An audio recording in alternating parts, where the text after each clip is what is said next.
Hey there, Ryan Reynolds here. It's a new year, and you know what that means. No, not the diet. Resolutions. A way for us all to try and do a little bit better than we did last year. And my resolution, unlike big wireless, is to not be a raging and raise the price of wireless on you every chance I get. Give it a try at mintmobile.com/switch. $45 upfront payment required, equivalent to $15 per month. New customers on first 3-month plan only. Taxes and fees extra. Speed slower above 40 gigabytes on unlimited. See mintmobile.com for details. You're listening to the Reversing Climate Change podcast by the team at Nori, the carbon removal marketplace. This is a show about the innovators and entrepreneurs developing solutions to climate change. Hello and welcome to the Reversing Climate Change podcast with Nori. I'm Ross Kenyon. I'm one of the co-founders of Nori, which is a carbon removal marketplace based in Seattle, Washington. Today I have with me Tito Jankowski, a veteran of the show many times. I think third or fourth time at this point, maybe even more. Coming live from COP in Dubai. He's the CEO of AirMiners. Hi, Tito. Hey, Ross. Hey, everybody. You didn't expect that intro to end so rapidly, and yet it descended upon us rapidly. Here we are. I'm in Dubai, Ross. I've never been. What's it like over there? It's cool. It's my first time to the Middle East, and it's definitely it's culturally very different from the west coast of California. It's got the people are super welcoming. It's a very tourist friendly town. Definitely some I've been reading articles about how to think about Dubai, and it's it's really this convergence of the place that many different cultures come together. I heard that the population is something like 60% Indian. So I had some excellent sambar and idli for breakfast. So yeah, that's what it's like. It's kind of a convergent, touristy, Las Vegas-y kind of place. 60%. I didn't realize it was that high. I knew there were many Indians there, but I didn't realize it was that high. I'm always really interested in microstates, and I always love visiting the Luxembourgs and Liechtensteins of the world. It's just how did this not get subsumed into some bigger political organization at some point? Same thing with Qatar and UAE, and it's I need to look into that. I've always meant to. I imagine it's some royal family somehow was friends with the British or something, and then they as what happened in Jordan and Saudi Arabia. Do you have any idea? Blank stare. No idea. I've got I'm remembering that you are a historian type person. So the story that I got, so I went to two cultural exhibits on Dubai and the history of the UAE. And my understanding coming away from that limited exposure, admittedly, is it was basically there were a bunch of different states called the Emirates. At a certain point, they all joined together and became the United Arab Emirates. Yeah, but I think Emir just means prince in Arabic, right? So it's the same thing as being a principality like Monaco or Liechtenstein or these other weird little. So, anyways, this is not about COP. This is me indulging in my own weird world historical obsessions. So why don't we talk about climate change as is our mandate, Tito? Can you explain what COP is? I often find myself mentally blocked whenever there's big convergences of international things, especially if there's a UN tinge to it. I find I just do not process the information successfully. What even is COP? What does it stand for? How many have there been? Why does it exist? Help us. Yeah, I definitely admit a bit of a feeling of there's that Andy Dwyer meme that's I don't know X, and at this point I'm too embarrassed to ask. So I get that vibe with COP. I'm here. It's COP28, so it's the 28th COP. It is the COP is the Conference of Parties, and it's a global climate convening of state level, government level negotiators who are getting things together on the climate side.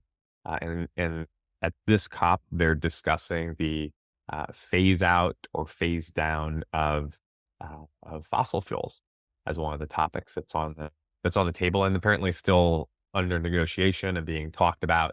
Potentially even at this moment, it sounds like the negotiators doing this work They work off the record, Chatham House rules, and they are working to make it happen.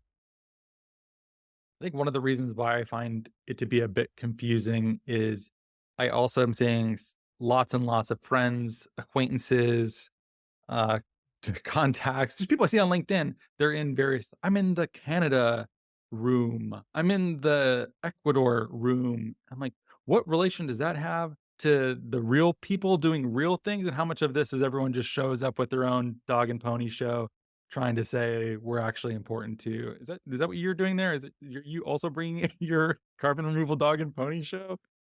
The good news is I'm not in any of the rooms. I'm not in the what's You're in the called hall. Where are you? Where are there's you? the blue zone, which is where my understanding is the negotiations happen. And you can get observer status on these negotiations. You can apply and get accepted to that, and that puts you in the rooms. But the people that are doing the work there are the negotiators. There's also presentations that happen in the blue zone. I've been in the green zone, which is the go online and a week before COP and sign up for tickets. So I have plumbed the depths of the green zone, so I can talk more about that. But the blue zone is kind of this much higher security place where the negotiations around COP actually happen. And then, as you can imagine, when you bring together the world's climate leaders, there's kind of this halo effect of like, well, a lot of other people, myself included, decide, hey, that's a place that we want to be for these 2 weeks as well. So that's where blue zone comes in and green zone. And then there's all these other even conferences that happen in around COP, simply because you really have this hot core of climate action in the middle of it. So that's the blue zone, green zone, and kind of the satellite events. So is it safe to say that you're a camp follower? Is that what Camp follow? That's it. I'm a groupie. you know? Climate What that is? groupie. Yeah. No, I don't know what a camp follower is. It's the service providers and prostitutes who would follow armies around just to be like in the mix and to make money off of armies in the field. There you go. That's what you're That's doing something. in the green zone. Okay. Okay, sorry to do. Okay, so carbon removal, the UN, various bodies. There's been discussions over what kind of carbon removal will be acceptable by UN standard bodies. That's a big deal. That could impact quite a lot. I'm not sure how much. So I'm not sure if the UN does something extremely affirmative for carbon removal, how powerful that would be. If it does something that is not tech neutral, that favors some tech and disfavors others, what the ripple effects might that be relative to something like the Brussels effect of what happens in the EU with GDPR has a huge implication for everyone else, no matter where you are in the world and how you process data. I never know how much of that to rate quite exactly, but carbon removal is being talked about in these very fancy, high-rung, high-status kind of places. What's been the vibe of the carbon removal scene at COP, of which I'm seeing there's tons of. I'm surprised I'm not there because there's so many people I know that are there representing carbon removal. Yeah. So the vibe of carbon removal at COP is I set up a WhatsApp group for everybody that's working on carbon removal who is on the ground at COP, and we have 61 people in the group. I've added, as we've gone to parties, people are adding, new people they meet who are working in carbon removal. So the group has grown from one person, whatever it was, Monday last week. So that really represents like the carbon removal community that's here. In terms of kind of the official discussions, you mentioned the UN. People will probably remember signing or at least seeing the AirMiners letter to the UN that we put out over the summer. And that was after I visited the UN negotiations going on in Bonn, where they were talking about really getting into the details of how carbon gets removed. And we issued this letter that was, look, like we really need to set goals around how much carbon gets removed, but like please leave it as open as possible around like how the carbon gets removed, being agnostic to the method. And my understanding is that part of the urgency around that UN meeting was because that was kind of queuing up the discussions some of the decisions were made at the UN would then be carried over into this COP conversation.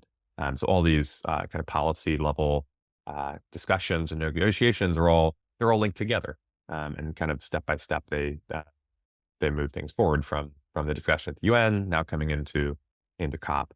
That said, what I have seen at COP as the like latest draft of the agreement seems to include carbon removal. It says something carbon removal, including carbon capture, which is like, oh wait, we're like, it's kind of mixing together decarbonization and carbon removal as kind of the same thing.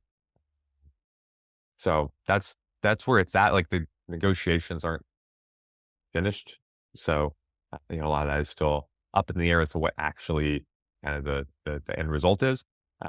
But being on the ground here, there's a lot of people looking at carbon removal. There's a lot of people interested in carbon removal and looking at it from a policy standpoint, from an investment standpoint, from a startup standpoint. We have there's 4 carbon removal companies that have been through the AirMiners Launchpad program that I've seen here. They're on the WhatsApp group too. So it's it's been carbon removal has a ton of events. Like you saw, there was that the carbonremovals.org website. They were awesome, putting together everything carbon removal related at COP. So I use that all the time for checking out like which events were where and what was happening. So there's a ton of carbon removal stuff happening kind of in and around COP. Although in, like I said, like that hot core of like actual negotiation, I don't know how much carbon removal is actually getting discussed within that, but there's plenty of events in the blue zone. There's plenty of events in the green zone and satellite events about carbon removal and for carbon removal people. So it's certainly a place to be this week. And that's part of why I wanted to speak with you today, was to encourage people as they're thinking about COP next year. If it's something that you've thought about doing, start setting your sights for it. It's really a global convening of climate leaders, and encourage anybody listening to this, whether you're new to carbon removal or you're kind of on the periphery and you're curious and you want to contribute. I mean, it's open to anybody can come in and get tickets and plan ahead, and you can be part of what's happening here. I like doing a show in media rest like this, though. And plenty of shows, I'm sure, are going to do the post, the post-op here, post-mortem, if you will. And I'm sure we'll probably end up doing something like that too if Carbon Removal Newsroom doesn't. But it's nice to just get a sense of the boots on the ground, what happened at the grassroots level, rather than just what's going to come out of the which blue zone? Is that the fancy pantses? Blue zone? Blue zone. That's blue it. zone? That's it. Yeah, the stuff that you hear on the radio is like, that's all the official stuff. And that's again what I wanted to share from is like, I'm not the official stuff. I decided to come to COP last Monday. So, it wasn't like planning ahead and being in the blue zone. It was, hey, this is the place to be for what's next for AirMiners, what's next for carbon removal. And this has been my experience diving head first. Last time we spoke, we were in Detroit for TED Countdown, and you can agree or disagree with this, but the attendees I thought overall were more mainstream environmental people. That the kinds of conversations I ended up finding myself in were, should carbon removal exist? Is direct air capture a scam by oil and gas? Do we need to be doing this at all? Can't we just plant trees? And I was disappointed that the level of discourse was, in some cases, quite low, at least for someone who is seasoned in carbon removal. It was sort of surreal in that way to go. It felt like going backwards. Does carbon removal in Dubai with the COP, does it feel a bit more sophisticated, or do you find yourself in rooms sometimes where it almost feels like the conversations around carbon removal a decade ago and we've never advanced? Let's see. So my experience at COP has mostly been one-on-one meetings. So I haven't been doing panels and speaking and hearing rooms full of people. So just in terms of that context, what I've found is, if anything, Ross, after that experience at TED and listening to Al Gore's speech, I really got into the weeds on my own understanding of kind of how to listen to other people and their understanding of carbon removal. And I would say across the board, there is a general uh, need or opportunity for alignment around that carbon removal is necessary. That is where, if I think back to those TED climate conversations I had, if I go back to the speech from Al Gore, it's unclear to me, in those conversations, are we aligned that carbon removal is needed in addition to decarbonization? So in a sense, what I'm saying is it feels like I've leveled up in my ability to talk to people. So they're like, yeah, look, if people aren't on board with carbon removal being necessary, we're not talking about how to do it then. We're not talking about, oh, do you like direct air capture or oceans or soils? We're talking about, do you think carbon removal is necessary? And so I've certainly been able to change how I engage in those conversations. So for me, it's very different from the experience of TED Climate, where it's kind of going into a conversation that, it just wasn't at its core aligned around like, well, do we actually need this? Because if we need it, then we can talk about how to do it and how much is needed. But if you think we don't need carbon removal, then all of this is silly. Like anything to do with taking carbon out of the air, if you don't think carbon removal is needed, then all the stuff in the ocean is silly. All the stuff in rocks and back is all, it's all a waste of time. And so being able to really see that in conversations and say like, okay, so like where are you at on like, do we need carbon removal? So that's a bit of a longer answer, and I'm getting plenty of conversations around, do we need carbon removal and why? So I've had conversations with people working in different areas of climate, whether it's energy or decarbonization, really being curious with people about like, where are they at on whether we need carbon removal or not. I respect that, and we need it. I think there's a tendency for people who work inside of a field to drift towards inside baseball rather than outward evangelization, or that word's pejorative and kind of tainted, or just trying to reach people who don't already know the good news. See, now I'm just going further and further into the evangelical territory and framing here. I had a friend once upon a time. I haven't spoken to him in several years, but he was an actual Leninist, which is fairly rare to find in the wild. They're out there, but they're not super common. But our conversations were always so basic, and you have such little practice with people who disagree that much, where you'd be like, well, yeah, prices are important. If you don't have prices, you don't know where things should go. Like, well, a computer could do that. And you're like, well, parliamentary democracy is clearly important because we have groups that see things differently. No, actually, that's not true. Like, what do you do when people need to coexist together, but they don't actually share the same vision of the good life? Well, they're going to learn it, or they're going to be re-educated. And you're like, so like, how do you exactly communicate? I feel like those assumptions were so different. And then sometimes I have to refresh myself too. I feel out of practice even making the case for why carbon removal is necessary. So if you're out there and you're listening and you feel passionate about that, that is an area where once you've been in this long enough, you can lose practice unless you're out there engaging all the time. And I think you could probably add a huge amount of value by being good at that. Yep, absolutely. You can add a value, and you can grow your own understanding. I've learned a ton by engaging with people around like, how do they think about decarbonization? How do they think about carbon removal? And it's changed my own understanding of what it is we're up to as AirMiners and people removing carbon from the sky. So wherever people are at in that, I mean, a year ago, I used to describe that like my role in carbon removal was that like my doorway was just like packed full of people who were rabid about carbon removal, and like I wanted to talk to them and work with them. And now today, I'd say somewhat differently. Like I'm going out and talking to people about like, hey, where are you at on carbon removal? What are your concerns about carbon removal? If you'll remember the whole our discussion about the kiloton fund and the are doing investing in carbon removal startups, and that all came from talking to 30 investors in carbon removal. Instead of saying, I'm evangelizing carbon removal, get on board, it was, hey, what's your biggest concern about carbon removal? And it turned out they all had the same concern, which was, I get that it's going to be a big industry, but I don't know how to invest right now because it's unclear how real the market is. It's unclear how quickly it's going to grow and how profitable it is. Right. So like by engaging in those conversations and like the reality of it, you can really come across like opportunities to actually make things that work. And that's what we're here for. That's what AirMiners is here for, is a stable planet and thriving human civilizations, right? So under that umbrella, like if somebody's got ideas about how to make things work, like I'm in for that conversation. And even if it's if it's a concern about investing, it's like, cool, well then let's figure out a solution to that. And now we have, coming out of that type of conversation, is the Kiloton Fund, which is a solution to for investors that are concerned about the profitability, or the growth and the profit margins, or the dilution of early stage carbon removal companies. I said profitability there twice, which is like, it's so important.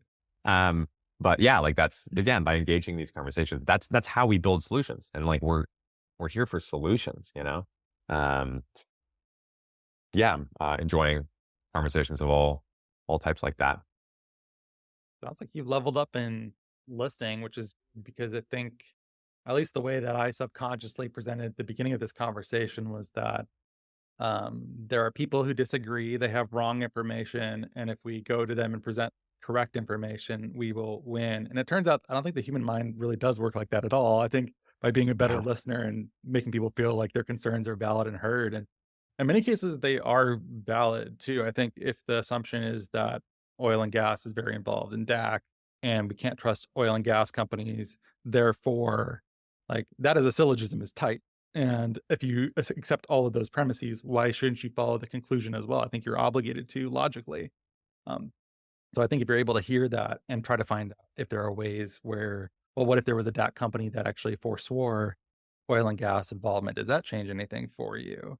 What if there was something else, some other governance mechanism? I think, or even just being able to listen to that concern may in some ways make people feel like they're not just going to be run over by technological progress that may or may not actually have an impact on climate. I don't know. What do you think about that? Yeah. I wrote a newsletter about this after our experience at TED Climate. And it was that I have like 2 questions to slice through conversations, and not like to, I guess slicing sounds sort of like aggressive, but like, to just for my own understanding, like to kind of really get what somebody's saying, which is 2 questions. Do you think carbon rule is necessary for a stable climate?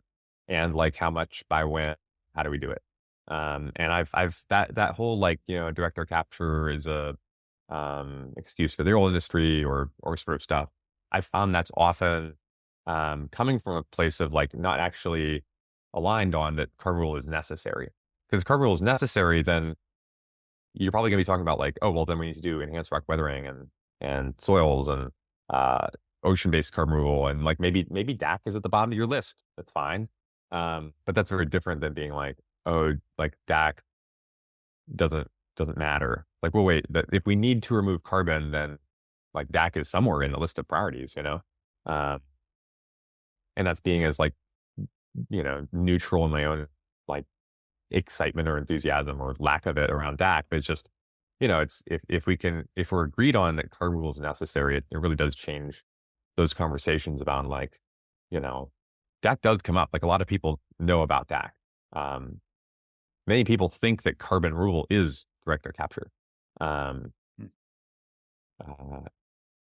Like, it's the same, right? And so I start talking about like enhanced rock weathering and ocean and soils, and it's people are kind of like, that's when it goes back to like, well, what are we talking about when we talk about carbon removal? Anyway, I written that on my newsletter. It was a helpful tool that I built for myself about these 2 questions that help me understand where people are coming from. Seems like a good way to frame, probably just to ground yourself so you're not running people over and losing sight of how to actually have a human conversation. Probably also Totally. changes doing it in Right. person too. Yeah. Oh, sorry. Go ahead. Yeah. What? Yeah. Oh, doing in person is good. Yeah. But yeah, being in conversation, I found myself even on like AirMiners Slack, like moving more towards like setting up calls with people, rather than like trying to discuss stuff over text. Yeah, it's real. I'm really grateful for all the people that are at COP to like, who ask those questions and have this, understanding. It's like, oh yeah, this is cool. one shift in my own understanding. Well, I could share about that, or we could talk about something else. But Go ahead. um, Yeah. yeah, yeah, like my own understanding. I was talking with a professor at MIT tonight about this. Um, because you go back to like, well, do we need to remove carbon from the air? And actually, there's a question up above that, which is like, do we need to remove carbon from the air? Like, well, why? And it's all around like temperature stability.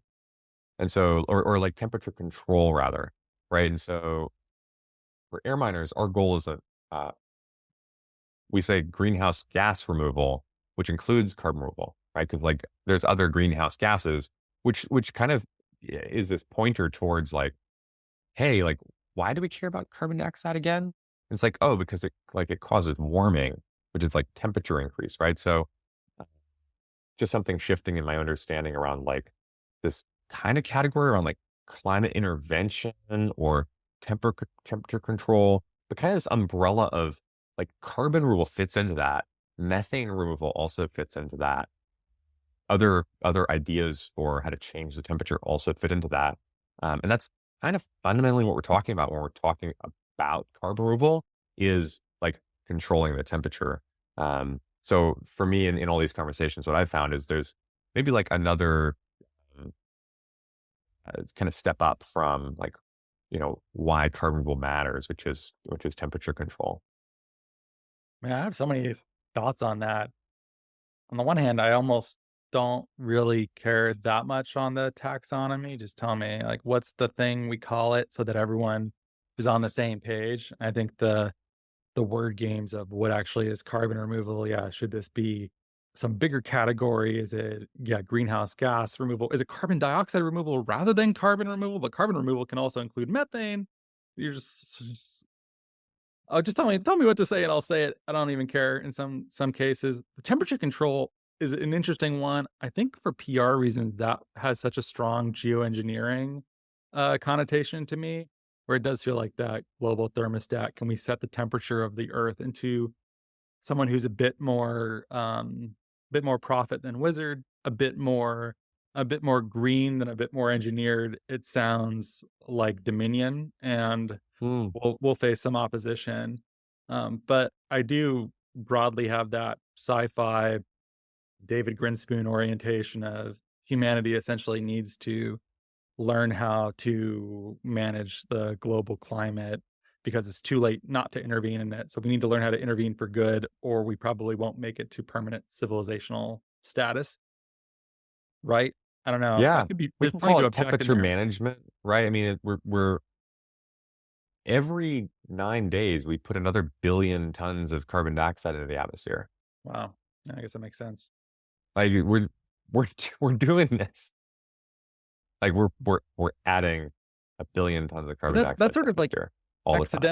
incidental It's byproduct. an The idea accident. that I get in the car and I it's push the pedal. well, it's manslaughter versus first degree murder, right? So, like, do you want to escalate to having a sort of direct planning, like indirectly in because cyanobacteria indirectly influence the global thermostat, does it have culpability? Once you own that responsibility of doing so, the pressure of never being able to walk away again and the hubris of humanity deciding that. I guess if you do it in a mature way, it could be great. And we've been doing it in an immature way, and that's not great. So maybe if we could mature at the same time that we develop the tech to do this. God, can we do this though? There's nothing new under the sun. We're sort of fallen, depraved beings. So are we going to be able to figure out the governance mechanisms for literally the entire planet? I'm in Dubai, baby. You're That's in where it's Dubai, happening, baby. right? Like Is it that's gonna where that happen? governance conversation is happening. It's happening right now. It's happening all around the planet, and it's happening most concentrated right here. That's why I'm here. Yeah, you are here. You were there, I guess I should say. And well, sounds like you see a lot of reasons for hope potentially. It feels good to be there. I don't want to feed that to Yeah, you. Do you actually feel that? enjoying this. I feel hope. Um, I feel curiosity, like I'm learning about the process and where it's at. Um, I'm seeing what's it like. I mean, it's here in Dubai.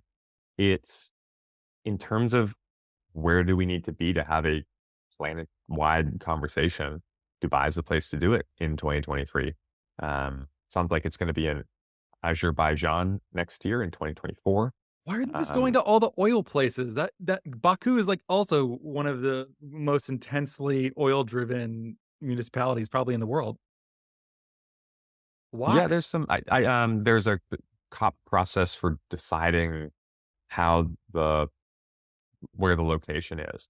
And I don't know the details of it, but somehow that's You would think they're getting they would chosen. choose someplace less controversial, given how much flack they got for the choice for this year. They're going to 2 like petrostates essentially in Yeah, a row. yeah, they are. Wow. Um, yeah, Yeah. I get nothing to say. yeah. I Just mean, feel like it's Reddit. I think that, I mean, where else? Where would be better? I don't Somewhere know. I where guess oil companies can't hear us or something. Like, I just don't. I'm like, cool, great. Let's go right into the conversation. Let's have the conversation here. Yeah, I guess Um, where could you go? I guess there are even places in the rainforest are getting cut down for oil exploration. The U.S. itself a petrostate, given our oil and gas industry too. yeah, Is it what? So is having it at like the first step of the process better than having it in the suburbs of Houston where the refineries are? Like, does it, or where it's consumed? I guess does it even matter? Maybe not. But you know that's gonna poke people. I don't think many people know yeah. about Baku in We're the way talking that about I the just future of talked the about it. But once planet. they I mean, learn, this is they're gonna know about it. What's that? Sorry. yeah. You said, I mean, in terms of poking people, like, yeah, this is the future of the planet, right? This is like a civilization scale challenge, um, and so we need places where civilization agrees to come together, and this is where it is. Yeah, and I'm wondering too, counterintuitively, if you invite the UAE and to host COP, maybe you get increased buy-in or movement from them. In the same way, like maybe the Azeri state is uh, maybe it doesn't, because the interpretation of this is, oh, COP is corrupt. It's clearly just favoring these oil nations. But what if it's a way of having them much more prominently figure in and show them that there is an honorable way to proceed? That is the silver lining, charitable best case, right? Is that possible? Yeah, it's possible. I mean, every taxi in the country is driving people around for COP, and some of them are having discussions about this stuff, and uh, yeah, people that work in the different ministries of the government and such are engaged in this conversation. Whereas if it's happening somewhere else, then only a couple of those people end up going. So it's possible that Dubai is the best place for the COP discussion this year, and that's a idea that's been kind of growing as I've been here. It's like, okay, we're here. This is where the discussion is happening. Uh, we can't ignore the role of oil and gas in fossil fuels and in the climate. Um, and so, yeah, let's go to Dubai, talk about it, work it out. It's one of those cases where I never know if I'm, selling myself a bridge in Montana or whatever, or if I'm like, should I be cynical or optimistic? Is this a really smart decision that I don't know enough about to speculate upon, or is this as bad as critics say, or somewhere in between? I never quite know, but surely it has to work. Surely it must result in progress. I don't know. Possible it does. I think I've said this at the previous AirMiners town hall, but pessimism and optimism are the same thing. They're kind of a, a fixed view about the future, and the future is unknown, right? If you ever tried to like do any sort of prediction about the future, it is just really challenging. And so, we get to hold on to things and say, like, we think this is possible. I think it's possible that we look back and say Dubai was really the best place for moving the climate conversation forward. I mean, the discussions are finalizing. They are not finalized, but going in, there was the possibility of coming out with a phased down a phase out of fossil fuels. I mean, let's say 2 weeks from now, we had world governments aligned for a plan for phasing out fossil fuels. That'd be something. And that's what's happening here. That's that discussion is happening here. Sounds like it could be one of those tarot readings. You're like, oh, you drew the King of Cups or whatever, and that could either mean a death in the family or Yeah. rebirth. It's like it could be one of the two. You're like, okay, I don't know. I guess that's Or like, what's the? There's another one too. That the Chinese character for crisis is what, opportunity and chaos or something like that. What is it? Opportunity and danger. I think it is. Whatever. I like the Yeah. tarot one better. But is that's just all of these things too. It's either everything or nothing. Yeah. Tito. Is it everything or nothing, Tito? We get to choose. And it's possible that it's everything. Yeah. Well, in the meantime, if you don't want to, I don't like waiting too much on the decisions of too many things so far outside of my control. So if you're listening and you're not with the cool kids in the right zone, what are some things you can do in the meantime here? I'm sure are you still reaching out for investors or carbon removal startups or something else? Someone listening that wants to get involved with you, how should they do so? Oh, AirMiners boot up is the big one. Like if you are scouring the web to understand carbon removal and you're kind of listening to a podcast here or there, AirMiners boot up is this introductory 101 style. It's not a course, but it's a 6-week sprint on carbon removal. We match you with like 10 other people who are kind of like you. They want to learn about carbon removal. And then over 6 weeks, twice a week, you really dig into every aspect of carbon removal. I got to, and when you graduate, you earn this AirMiners boot up badge. I've got one in a pocket somewhere here, but I have too many pockets. But I had brought two because, actually, no, I don't have any here. I gave them away. I One of them I saw you brought. unite the people with them on LinkedIn. Yes. Yeah. So, Sarah Beth Broccoli from NASDAQ is a graduate from Boot Up. She's now their carbon lead, and her Boot Up badge had gotten lost in the mail.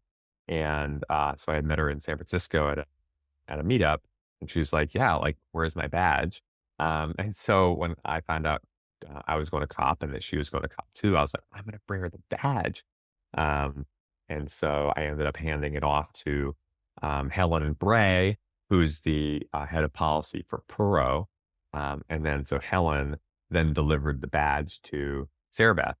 And yeah, so that's the power of Boot Up, and the power of getting that badge is like, it's a way to level up your understanding of carbon removal. It's not only for people that are new to carbon removal, by the way. There's people that have worked in carbon removal. They've worked for, there was somebody that was really deep in Climeworks working on direct air capture, and they took Boot Up because they wanted to better understand how's the rest of this stuff work. And I would encourage you, if you're wondering how these other carbon removal solutions work and you're working on one particular one, I encourage you to dive into Boot Up because it goes back to that common purpose, which is we're here to remove billions of tons of carbon dioxide from the atmosphere. We get to discover together how to do it, and somebody else that's doing a different how is right there with you in pursuit of that we actually get it done. And there's a lot you can learn from. This is part of the core of Launchpad, which is our startup accelerator program, which is direct air capture company can learn a ton from enhanced rock weathering companies, who can learn a ton from soil companies, who can learn a ton from ocean-based companies. I've been thinking of doing Boot Up because I've not done it previously, although I've certainly referenced the curriculum countless times. There's a lot of great information gathered. Siobhan was saying that she wanted to go back and retake it. And I was thinking, I've been in carbon removal for 6.5 years, thereabouts. Pretty long. Yeah, But it's time. honestly, when you're working in this space, you have less time, unless you're working on it directly, to constantly be studying all this stuff. I think having a more structured environment would do so and would probably make me a bit more well-rounded. Tom Waits has some line where he says he plays different instruments because your hands are like dogs and they're always going back to what they know. So if you just play a guitar, you'll play the same couple of things over and over. I'm like, maybe I should go back and do boot up with Siobhan and just make that happen. And also, I like that you framed it too, that it wasn't just if you're new to carbon removal. It's also people that have been working in this space who maybe they become a little path dependent. Maybe they've become a little too focused on their own thing and they're losing sight of what others are doing in adjacent fields. I think that actually is pretty good advice.